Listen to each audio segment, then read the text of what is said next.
Hi friends, it's Jenna. Welcome back to my channel. Thanks for checking out this video. Today I'll be doing another K-drama journaling session. I'm dedicating this to all things mental health. I'll also be chatting a little bit about my own experience with mental health, and also to make it a bit more better for you all, I want to share some personal details on how I did overcome certain strains of very crippling and traumatic mental health. I'm talking about this today because I am journaling about the latest Korean drama, It's Okay to Not Be Okay. I think you can gather by the name of the title of this drama what it will be about.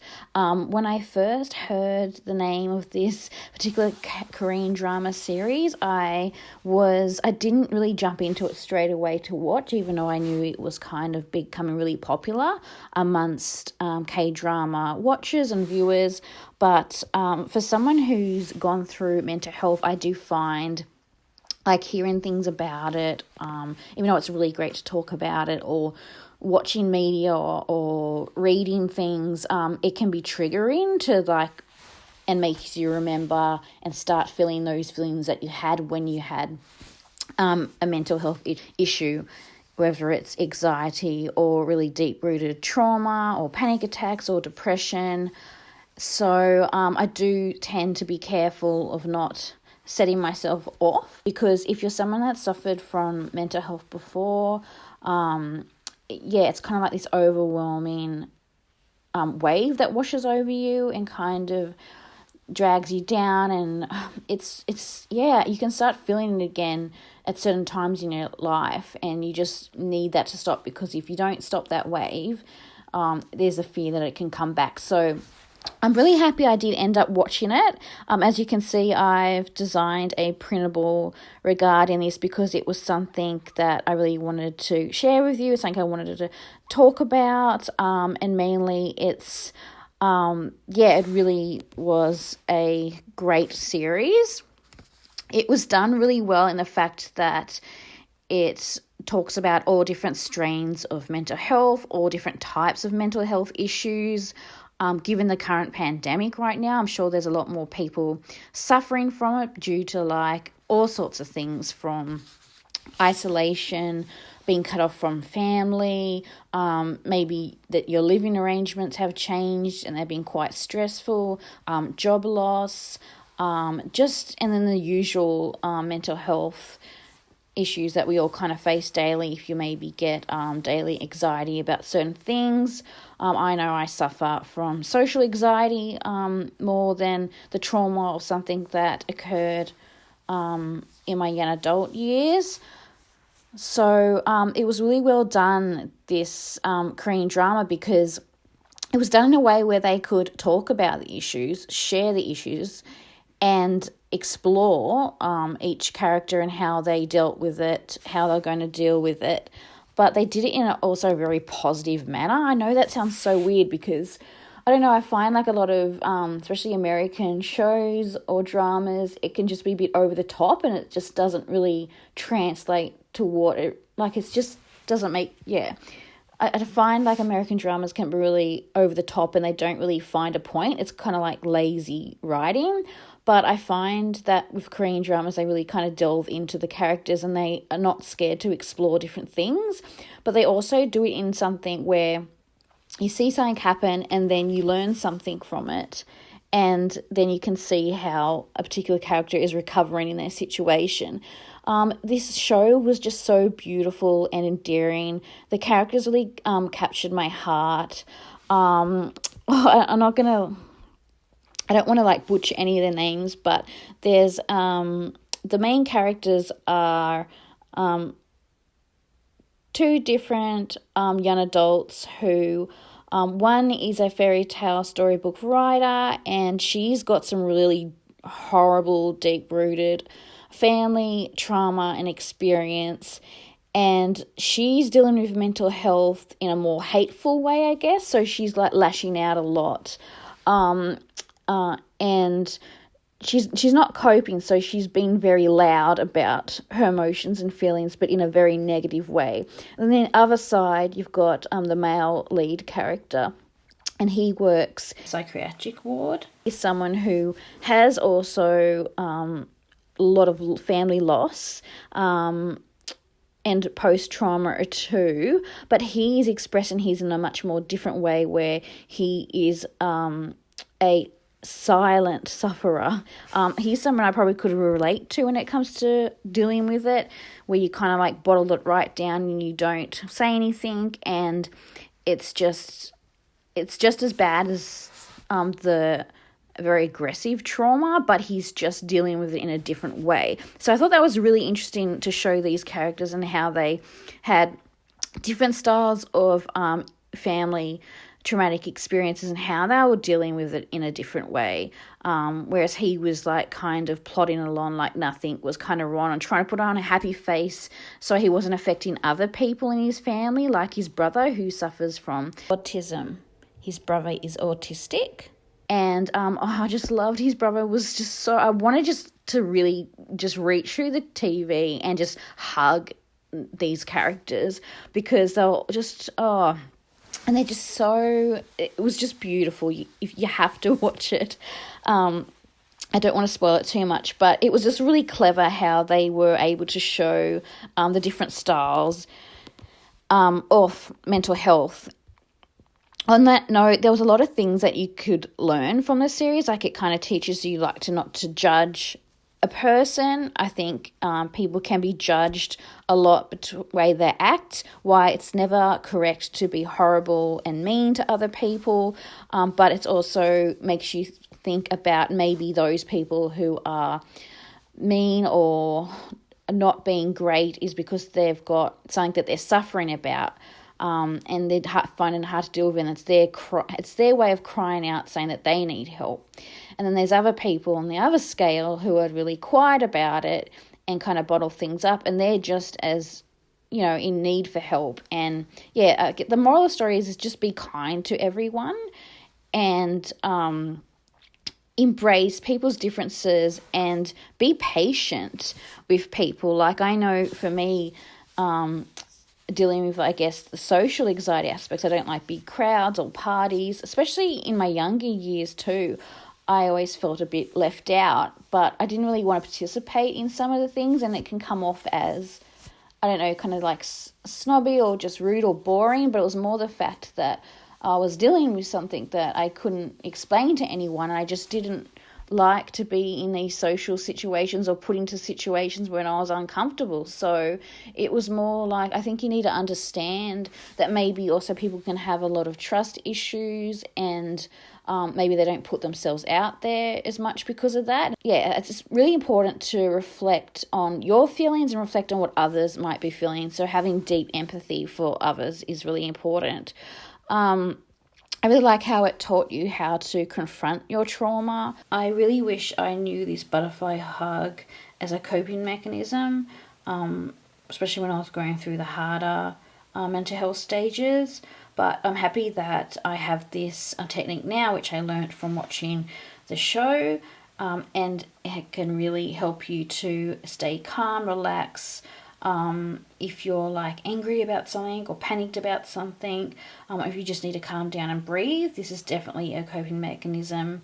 So you see these characters and how they are actually dealing with it and what kind of life experience are actually helping them heal, which is really important. I think a lot of people share lots of things where they talk about they've got mental health things, but they don't talk about how they coped with it. Like, obviously, a mental health is something that, like I said, I think a wave is a good example of that comes and goes in your life. You could have a lighter strain, could be a daily thing if you're a very nervous person. Again, maybe you don't deal well with social situations.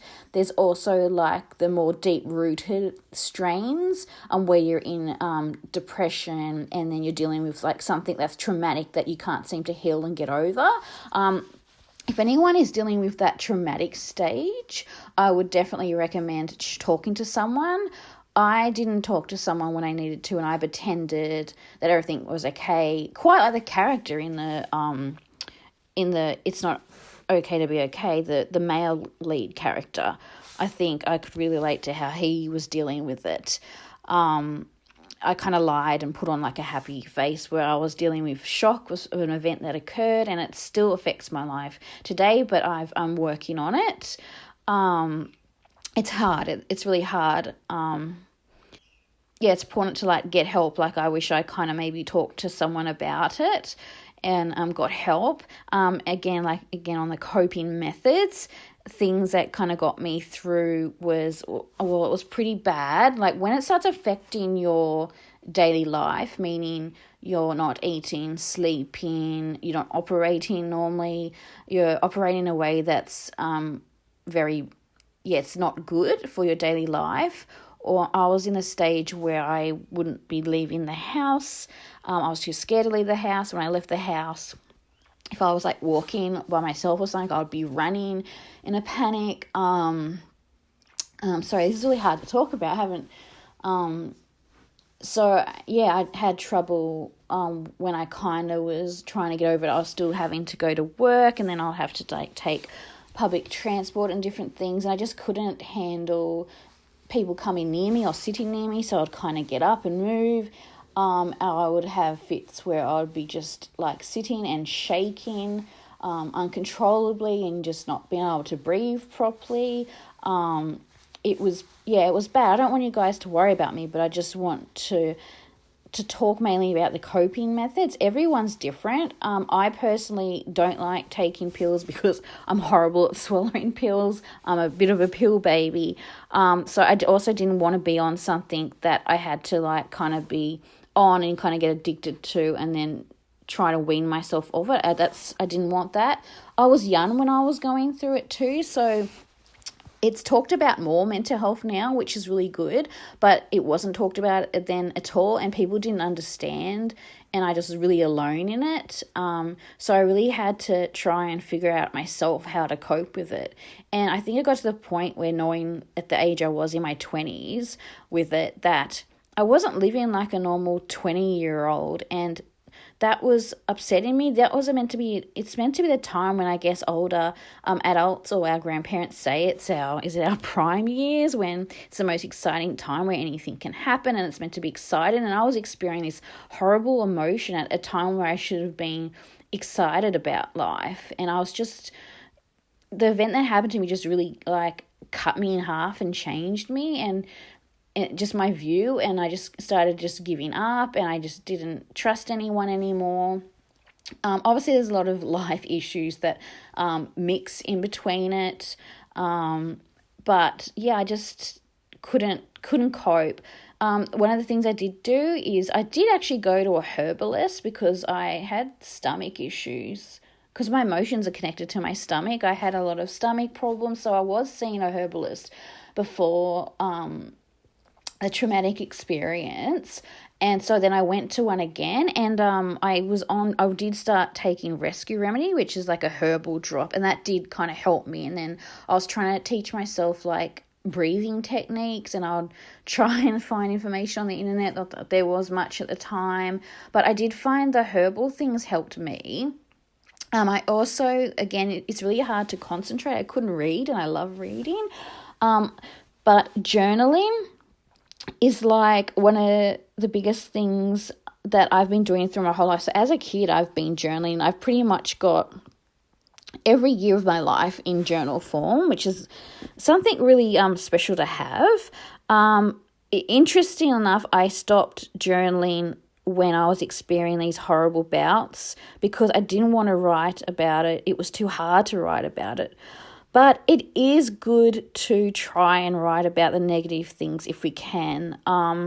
Not something that because you really want it to be remembered, but it's a way for you to kind of grieve that experience and to heal yourself. So I definitely would recommend journaling. And for me, I did a lot of crafting and creating. That helped me because, like I mentioned before, I kind of go into this little like calming trance when I'm doing something creative. So I would pen pal or do something nice for someone else. Even if I was feeling completely horrible, maybe I could cheer someone else up. So I would focus on my pen paling and my journaling. And even sometimes I would just, even though I was having a horrible time or not dealing, I would just write something in my journal about what I wanted to do, how I wanted my life to be. So you don't always have to write exactly what happens. You can write something that puts you into a more positive step. Another thing I did, which has saved me numerous times, is gardening. Yes, vitamin D is very important. I think, obviously, when you're suffering any form of mental health, you're obviously going to be locking yourself in a room or being in bed, and it's just amazing how the difference between being in a dark room or a no-light room and going out into the sun and being with nature can really help you. I find gardening is such an honest thing to do. And I loved how that I could give life to something. If I wasn't feeling energized, I was feeling low, I was feeling lost, I felt like I could give life to something, and it made me feel needed and wanted. And I think that's another thing. You want to feel loved and needed. And I was kind of like nurturing the plants in my garden for the way that I wanted to be nurtured. And in that, it was healing me. So, I would definitely recommend being in the garden, and vitamin D is very important, and getting exercise too. It was great because I was able to get a lot of exercise. On that note, a really random thing that I would do, I remember like years later I went to the doctor about something else, and I was just talking about, I think I was suffering from just the normal style of anxiety, just nervousness, and I was dealing with like some toxic people in my life or at work.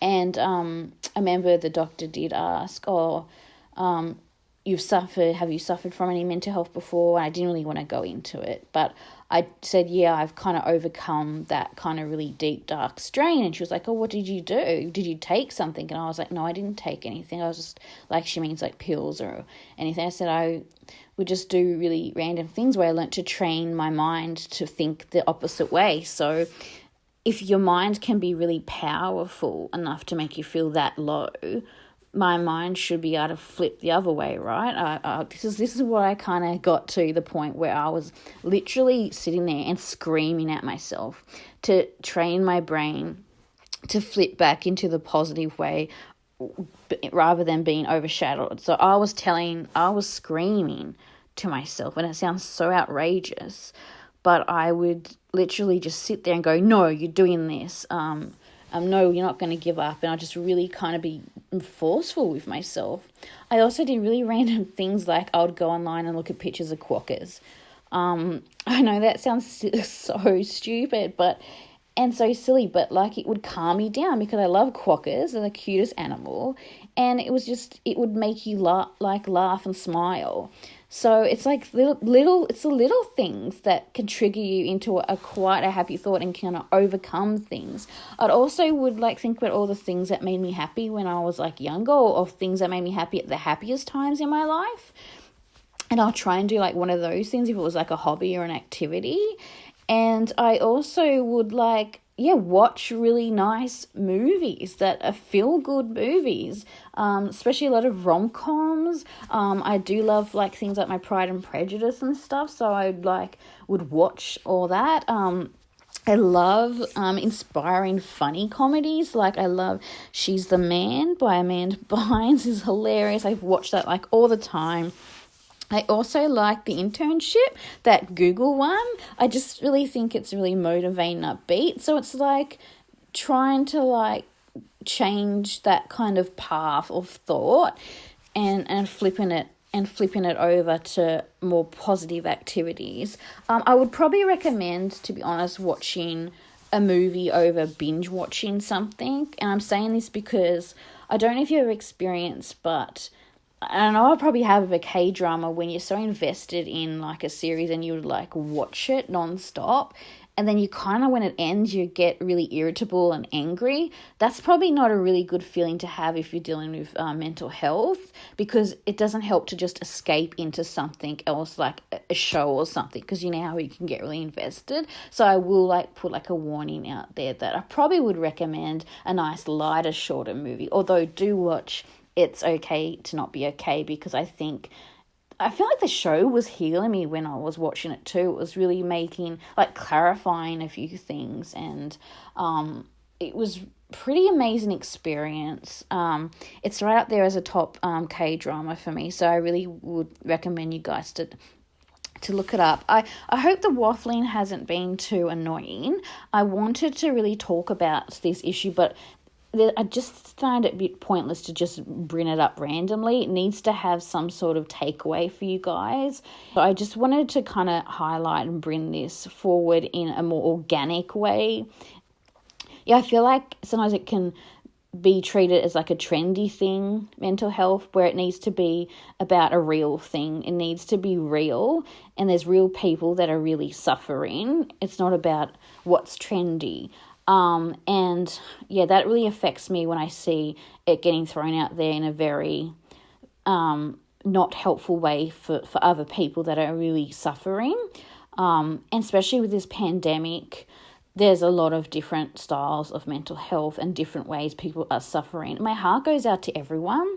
I also wanted to make a really big point, something that I don't think is talked about, is that while I talk about someone who's personally suffered from mental health, depression and trauma, there is another side we need to consider of other people that have been, who are dealing with a similar thing, and that's been on the other side of trying to look after someone with mental health. Okay, this is never really spoken about because I know it's important to focus on the person with the mental health, but I think the people that are trying to support others with mental health are trying to get help, are really calling out for help too. Because for someone who sometimes they might not understand what it's like, and then other times they do understand, and then it becomes frustrating because you can't help that person, and because that person is shutting themselves off from the world, they're shutting themselves off from the other person who's trying to support them, and then they feel lonely. So we need to take into account, it's a full circle experience where there's all people involved in dealing with it. And that's not to say don't talk about it or anything. I'm just saying we have to be there for people that are suffering from it, and the people that are supporting the people that are suffering from mental health. I think that needs to be an issue, something that we need to focus on as well. Also, if you guys can do one thing for me and yourself today or this week, I want you to choose, if you're not feeling great, I want you to choose to get up and fight. Fight to live, to enjoy your life, to be positive, to encourage positivity in your life. Do something that makes you feel great. Do something kind for others. So give love to yourself and give love to others. And I really want to push this message. I want you all to get up and fight, because I don't want anyone feeling this horrible way. And I want you to not give up. Even if you can't overcome something in a day, you can overcome it by not giving up. And I think that's a really important message that I want to share with you. So I don't want to be a downer in this video. I love to be all about positivity when I'm sharing on this channel. Feel free to head over in my shop and check out these printables I've been using. Really, I am a small business, so when you purchase something from my shop, it is making a huge difference to someone. It's making a difference to me and my life. It makes me feel valued. It makes me feel needed and loved and appreciated, which is really, really nice. I really want to thank those that I know there's a few of them being purchasing a lot of things from my store monthly. Thank you so much to my regular customers. You have made a difference to my life this year. Obviously, there's a lot of people dealing with job losses or struggling in their industry because it's not what it was. I know it's a constant struggle for creatives. So thank you for checking out my shop and even supporting me on this channel.